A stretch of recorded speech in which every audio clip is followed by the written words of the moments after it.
సందడి మళ్ళీ షురూ కాబోతోంది. తెలుగుతో పాటు ప్రముఖ ఛానల్‌లో త్వరలోనే ఈ రియాలిటీ షో ప్రారంభం కాబోతోంది. ఇక 'బిగ్ బాస్' షో విషయానికి వస్తే ఇప్పటికే 8 సీజన్స్ విజయవంతంగా పూర్తి చేసుకుంది. 9వ సీజన్ కోసం బుల్లితెర ప్రేక్షకులు ఆసక్తిగా ఎదురు చూస్తున్నారు. అందుకు తగ్గట్లుగానే సరికొత్త హంగులు, కంటెంట్‌తో త్వరలోనే ప్రేక్షకుల ముందుకి 'బిగ్ బాస్' సీజన్ 9 మొదలు కాబోతోంది. దాదాపు 3 నెలల పాటు జరిగే ఈ రియాలిటీ గేమ్ షోలో పాల్గొనే కంటెస్టెంట్స్ పేర్లు ఇప్పటికే సోషల్ మీడియాలో చక్కర్లు కొడుతున్నాయి. గత సీజన్స్ మాదిరిగానే ఈసారి కూడా పలువురు బుల్లితెర celebrities, famous YouTubers, social media influence house లోకి అడుగుపెట్టబోతున్నట్లు సమాచారం. అందుకు సంబంధించి ఇప్పటికి కంటెస్టెన్సీ ఎంపిక ప్రక్రియ కూడా ప్రారంభమైందని తెలుస్తోంది.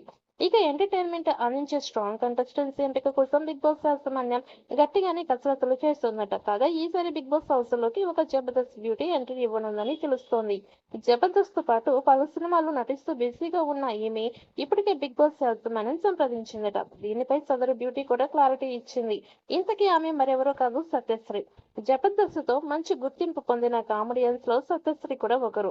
ముఖ్యంగా చమక్ చంద్రతో కలిసి ఆమె చేసిన స్క్రిప్ట్ బుల్లితెర ఆడియన్స్ ని కడుపుబ్బ నవ్వించాయి. ఆ మధ్య నితిన్, ఎక్స్ట్రాడినరీ మ్యాన్ తదితర సినిమాలో నటించింది సత్యశ్రీ. ప్రస్తుతం టీవీ షోస్ తో పాటు బుల్లితెరలోనూ మెరుస్తోంది అందాల తార. తాజాగా ఒక యూట్యూబ్ ఛానల్లో ఇంటర్వ్యూకు హాజరైన సత్యశ్రీ బిగ్ బాస్ ఎంట్రీపై ఫుల్ క్లారిటీ ఇచ్చింది. బిగ్ బాస్ కి నన్ను ఆల్రెడీ అడిగారు.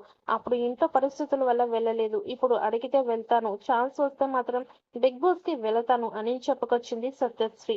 ఇక సత్యశ్రీ డైరెక్ట్ గా తానే ఆఫర్ మళ్ళీ ఇస్తే వెళ్తాను అని చెప్పింది. కాబట్టి బిగ్ బాస్ నిర్వాహకులు కూడా బిగ్ బాస్ 9వ సీజన్ లోకి సత్యశ్రీని తీసుకుంటారేమో చూడాలి. 3వ సీజన్ నుంచి 8వ సీజన్ వరకు నాగార్జున తన అద్భుతమైన హోస్టింగ్ తో, పర్ఫెక్ట్ జడ్జిమెంట్ తో పాటు కామెడీతో కంటెస్టెంట్స్ ని ఇటు ఆడియన్స్ ని అలరిస్తూ హోస్ట్ గా భారీ సక్సెస్ అందుకున్నారు.